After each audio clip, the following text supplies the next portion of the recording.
আরজিকর ইস্যুতে প্রতিবাদ জানিয়ে ব্যারাকপুর সাংগঠনিক জেলা বিজেপির তরফ থেকে এই অবস্থান বিক্ষোভ সংগঠিত হয়, যেখানে উপস্থিত ছিলেন রাজ্য বিজেপি মহিলা মোর্চা সভানেত্রী ফাল্গুনী পাত্র, ব্যারাকপুর সাংগঠনিক জেলা বিজেপি সভাপতি মনোজ বন্দ্যোপাধ্যায় সহ একাধিক বিজেপি নেতৃত্ব। যে কোনো রকম অপ্রীতিকর ঘটনা এড়াতে মোতায়েন ছিল ভাটপাড়া থানার বিশাল পুলিশ বাহিনী। এই অবস্থান বিক্ষোভ থেকে মুখ্যমন্ত্রীর পদত্যাগের দাবির পাশাপাশি গোটা ঘটনা ধামাচাপা দেওয়ার চেষ্টা করছে রাজ্য সরকার বলে অভিযোগ তোলা হয়। আজকে বিনীত গোয়েল ভয় পেয়েছে, আজকে মুখ্যমন্ত্রী ভয় পেয়েছে, তাই তো মুখ্যমন্ত্রী লাবণ্য থেকে বিনীত গোয়েলকে ফোন করে বলেছে যে তোমাকে যা দিচ্ছে নিয়ে নাও, মুখ বন্ধ করে সব সহ্য করে যাও, কোনো কথা বলো না, তুমি যত বলবে আমি পশ্চিমবঙ্গে তত অশান্ত হবে, তুমি যত বলবে তত দর্শকরা ছেলেরা ঘোষ করুক, আমরা কত ঘোষ দেখেছি। দেখুন, আপনারা জানেন 9 তারিখে আরজিকর মেডিকেল কলেজে যে পাশবিক নির্যাতন করে ভয়াবহ মৃত্যু ঘটেছে অভয়ার, তার প্রতিবাদেই দিকে দিকে মানুষ সোচ্চার হয়েছে। ভারতীয় জনতা পার্টি বিভিন্নভাবে আন্দোলন করছে এবং আজকেও আমরা এই বিডিও অফিসের সামনে আমরা ধর্ণা অবস্থান করছি, কারণ বিচার দিতে এই প্রশাসন ব্যর্থ এবং চারিদিকে যে ঘুঘুর বাসা, সত্যিকারের প্রকৃত দোষীদের কোথাও ধরে তাদের শাস্তি ব্যবস্থা হচ্ছে না, কারণ প্রশাসন যেহেতু নির্লিপ্ত রয়েছে, এই অন্যায়ের সাথে যুক্ত রয়েছে, সেই জন্য এই প্রশাসন কখনোই ন্যায় দিতে পারছে না।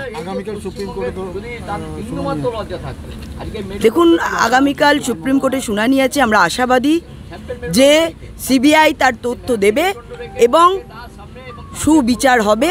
তবে অনেক প্রমাণই তারা লোপাট করে ফেলেছে, কিন্তু তারপরেও যে প্রমাণ এবং যেভাবে সুপ্রিম কোর্টের নির্দেশে সিবিআই যেভাবে তদন্ত করছে, তাতে দোষীরা নিশ্চয়ই সাজা পাবে। দেখুন, এই বিল তো আগেও ছিল, আপনারা জানেন। এর আগেও এই ধরনের ঘটনায় ধনঞ্জয়ের ফাঁসি হয়েছিল আমাদের পশ্চিমবঙ্গে, আমরা বাইরে যাচ্ছি না, তো নিশ্চয়ই সেই আইন ছিল, তবেই না তার ফাঁসি হয়েছিল। তো আইন আছে, আইনকে লাগু করবে কে? দেখুন, 48,600 ধর্ষণ কেস রয়েছে যার কোনো রকম বিচার হয়নি, ফাস্ট ট্র্যাক কোর্ট নেই পশ্চিমবঙ্গে।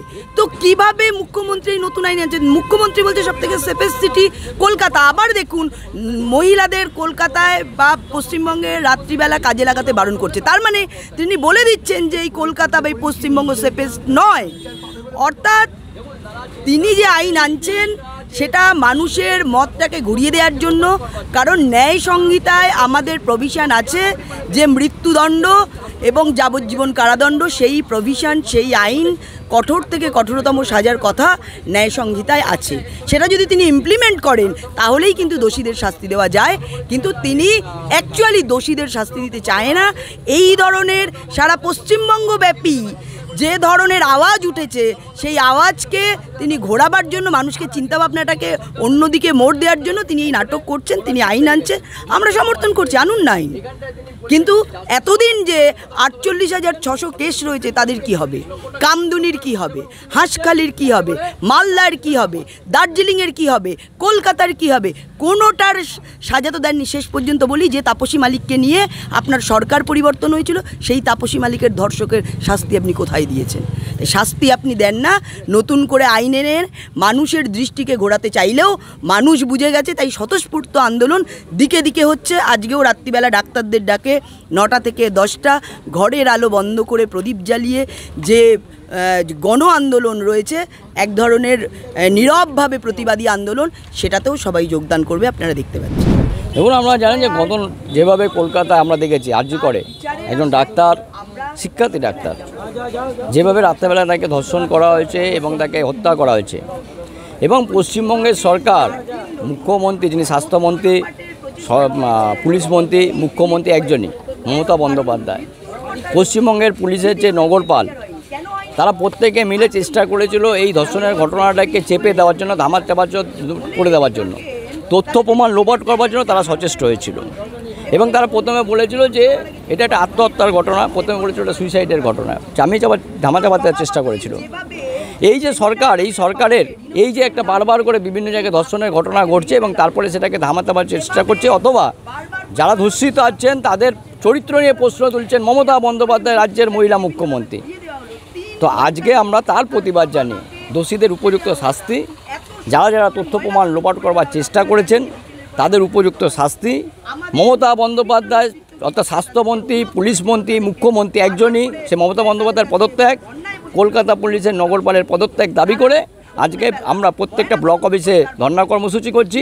ব্যারাকপুরে আমাদের ব্যারাকপুর ব্লক 1 যে ব্লক অফিস পানপুরে, সেখানে আমরা ধর্ণা কর্মসূচি করছি। ব্যুরো রিপোর্ট, নিউজ বঙ্গ টাইম।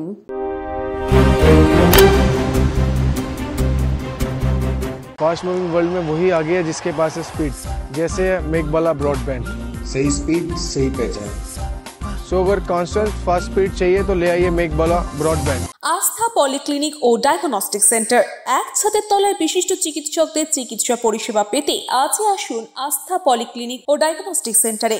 এখানে সব রকম রক্ত, মল, মূত্র ও কফ পরীক্ষা এবং ECG, easy, ENG, NCD, PFT 24 ঘন্টা হল্টার মনিটরিং ও ফিজিওথেরাপি অতি সুলভে করা হয়। আমাদের ঠিকানা নোনা চন্দনপুকুর, চ্যাটার্জিপাড়া।